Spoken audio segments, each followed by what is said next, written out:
music-wise, he's a genius. So if I was to describe Chef G's music, my big brother would tell me that it's very similar to Pop Smoke's voice. I never thought that.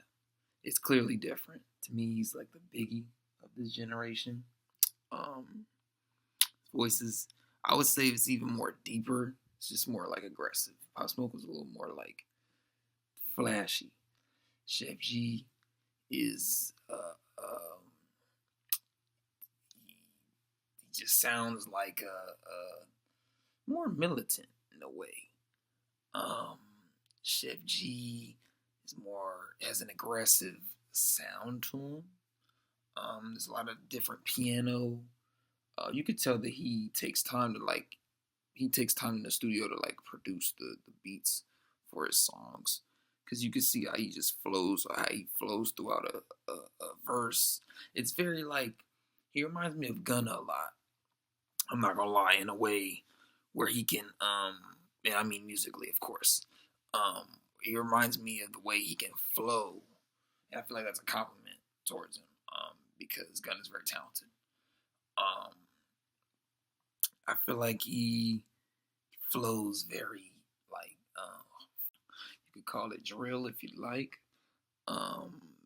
Not more of his stuff nowadays is not that. It's more of I would say acapella, and he takes more time into making songs sound more musically oriented. At least without it being having to be fast paced. His early music was just, I would say, wonderful. I mean, the nigga was coming hard. That's just it.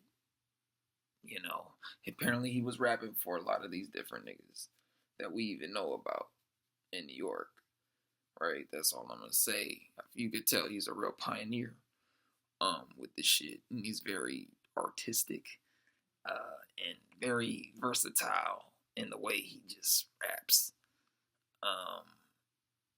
And you could tell he takes time to make this music. You know, I don't know how he talks about what his music process in the studio looks like, but I could see him being somebody who takes time to repeat something. If he doesn't feel like this verse went through well, he gonna sit there and keep the shit going, or make sure that his voice fits the beat at the fucking, like, nigga be doing a lot of beat drops in the intros of his songs. He has multiple great albums.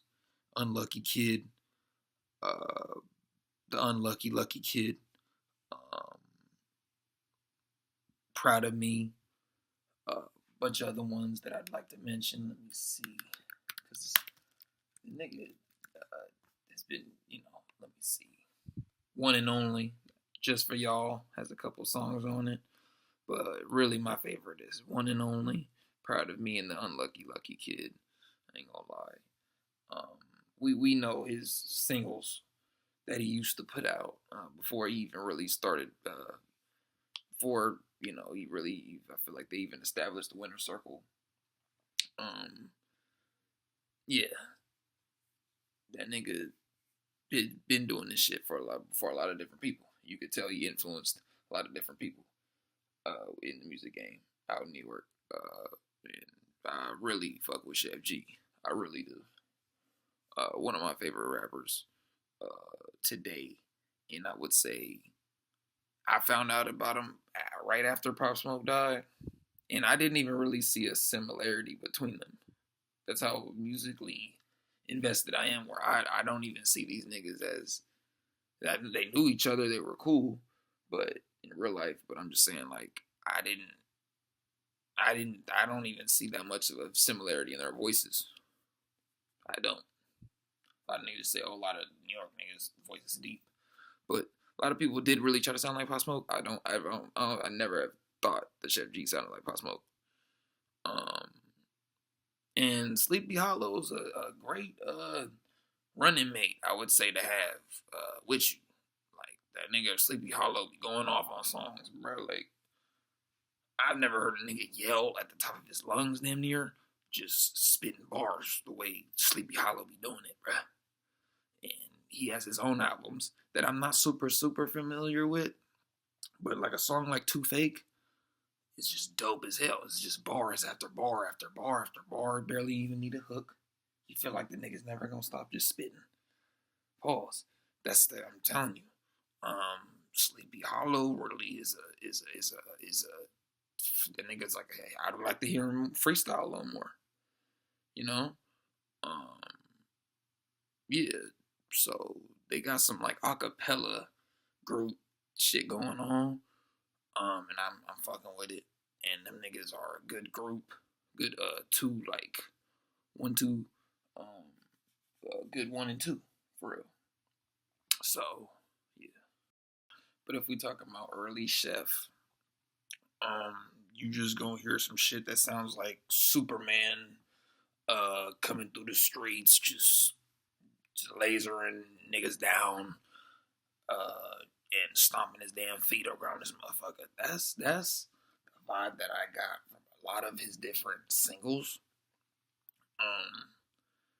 And y'all need to go check his early shit out before 2018.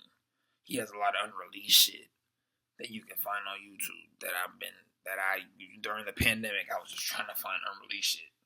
Because the nigga was in jail before, and I'm like, damn, I'm such a fan. I'm trying to look at, like, shit that's not even out.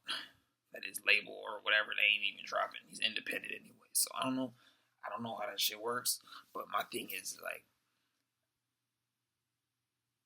there's, like, unreleased shit that doesn't even sound like it's fully, like, produced in a way where it doesn't even have a hook and it's a shorter song, but it's still a dope record, bro.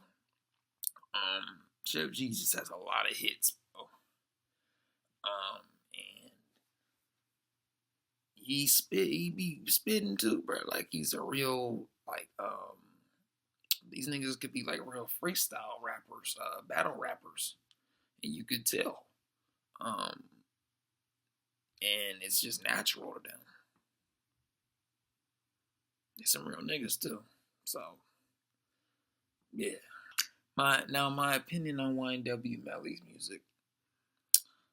That nigga is very Michael Jackson reminiscent. And I was also just thinking he's very Chris Brown inspired.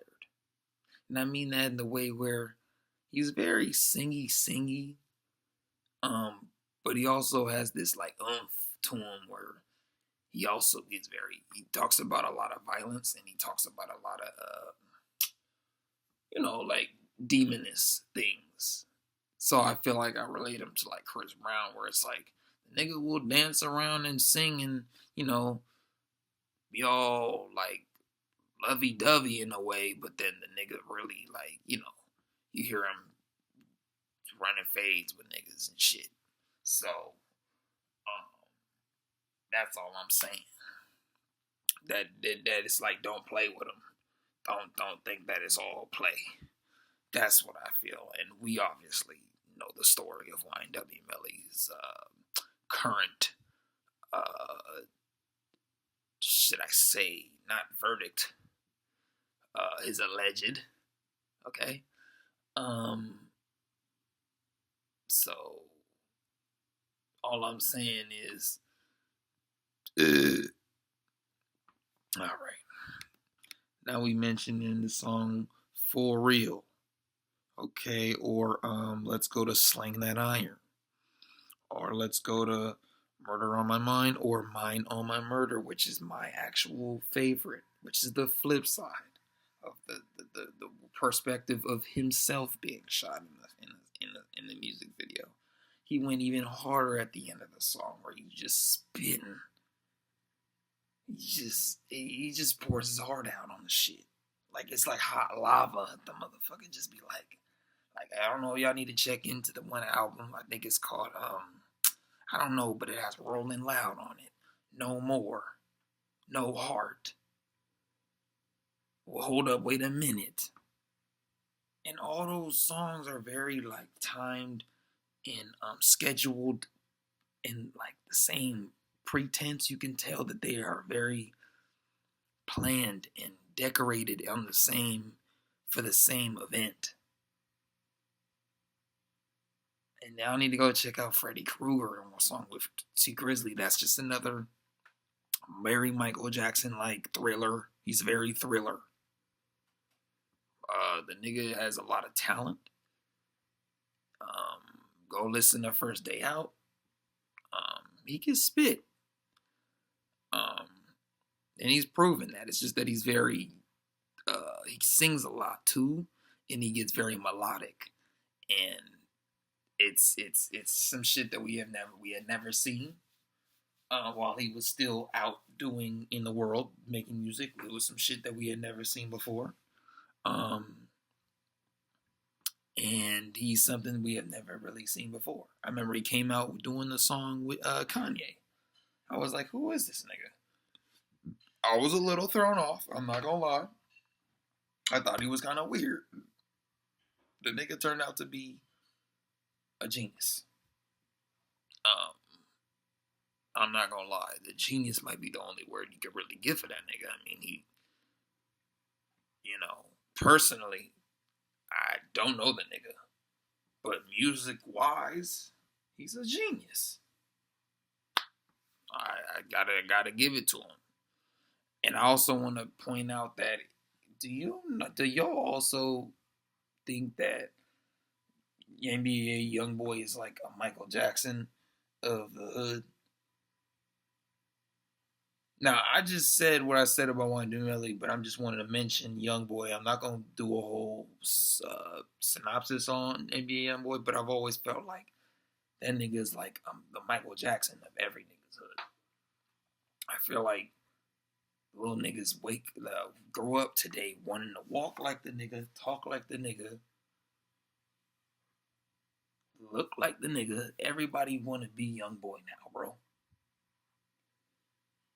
Niggas want to walk like him and just have mannerisms replicated by him. I remember I was in basketball practice and it was niggas just couldn't stop talking about NBA Youngboy while we doing these layup lines, and they talking about top, pause. But that's what the niggas call him.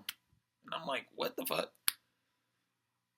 But like some El Chapo shit. This nigga and his fans is crazy. In the comments, the nigga has million streams. You gotta give that nigga his credit. I just always felt like he low-key like a young Mike. How niggas really like idolize the nigga. Now let's move on to Kodak. That's my nigga. Really Kodak is probably one of my favorite artists of all time. It would be remiss of me to not say that Kodak is the Lil Wayne of this 2010 till 2030s generation. It's so the similarities between him and their voices, their way of just talking on the song, flowing on the song is very similar. Their like wordplay is similar. It's really the wordplay between them niggas is very like just on point. It's so consistent. And just them being blunt too, I feel like. Just them niggas are very direct. They don't give a fuck about how niggas feel about this. They will politically come out and say some shit. They don't hold back. Like on Twitter, niggas will come out and say whatever they feel like they say. And that's just what it is. I'm not defending what they say. I don't fully agree with that, some of the shit that these niggas be saying, but I'm a fan of their music for sure. And I'm a big Lil Wayne fan. I'm the biggest Lil Wayne fan. So when you show me a Kodak, we're talking about Skirt, we're talking about No Flocking, we're talking about, have y'all heard Core Links and JPay? You need to go listen to that. Have you heard Off the Land? Have you heard Coolin' and Booted? Have you heard Free Cool? Have you heard From the Cradle? Have you heard Don't Wanna Breathe? Have you heard Misunderstood? You need to go check out the Pain and Pictures album. You need to go check out um the Big Pac album and see if everything is 1K, nigga. Everything will be 1K after you listen to all this shit I'm talking about. Have you listened to Already? And have you heard the one song? I'm blanking on the name. Have you heard If You Ain't Riding? You really know when you go rethink all your friendships when you after you listen to that motherfucking song. Shit. Go listen to Project Baby 2 and go listen Dying to Live, cause that shit Dying to Live is a mother will educate you, my nigga. Okay, he made a Malcolm X song. ZZ was on that. Identity Theft was hard as hell. Calling My Spirit was the song of the year. Could have been different. From the Cradle was on that motherfucker. In the Flesh. If I'm lying, I'm flying. Close to the Grave was hard. He was doing his thing. Some of his music now I can't really speak for, but Stressed Out was hard. I think that came out this year or last year. And then he had another song called I Hope You Know. I was singing that shit all my sophomore year of college, my nigga. So, there you go. Yeah. Now we gonna get to Rio. Rio the Young OG, Flint, his city, stand up. That nigga is just a great. I'm not gonna lie.